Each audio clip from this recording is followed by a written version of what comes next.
Pipila ka mga konsehal sa El Salvador City sa Misamis Oriental ang nagkainitay ato sa pagsugod sa deliberasyon sa annual budget sa syudad. Ato ibalik si James Paulo Yap.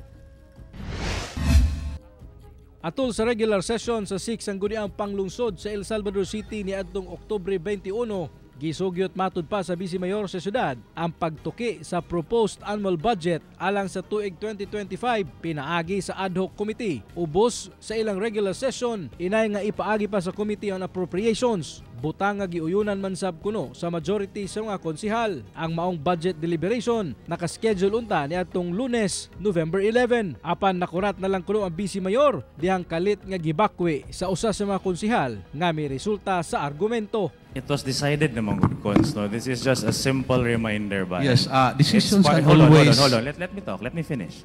It was part of that decision no nga kini gibutang nato just to remind you. This is not a discussion anymore on who will preside. Kay that's why on that regular session I asked each one of you kung uyon ba mo. I respect your opinion on that matter.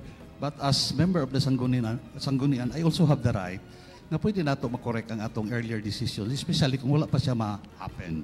Gibarugan ni Konsehal Agustin Noriel Gabuli nga dapat gyud kunong ipaubos sa Committee on Appropriations ang pagtuki sa annual budget tungod mao kini ang anaa sa ilang gabayan. Atol sa gitakdang schedule sa ad hoc committee alang sa budget deliberation ni adtong adlawng Lunes, wala kunoy department head nga nitunga butang nga gikadismaya sa Vice Mayor.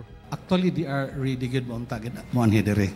Papindi no nga i-deliberate, ingon nila nga magpatawag na lang sila sa magpatawag sila unsay result. I do not know why they cannot respect the Vice Mayor nga dili sila magpahibalo sa head of this institution. Why through you? Sa katapusan, nabalik gihapon sa Committee on Appropriations ang pagtuki sa dulan 1 billion pesos nga annual budget sa El Salvador City. Ug gikatakda kining ipasaka sa plenary session karong adlawng Lunes alang sa pag-aproba niini. Kauban si Makoy Sempron, James Paulo Yap, One Mindanao.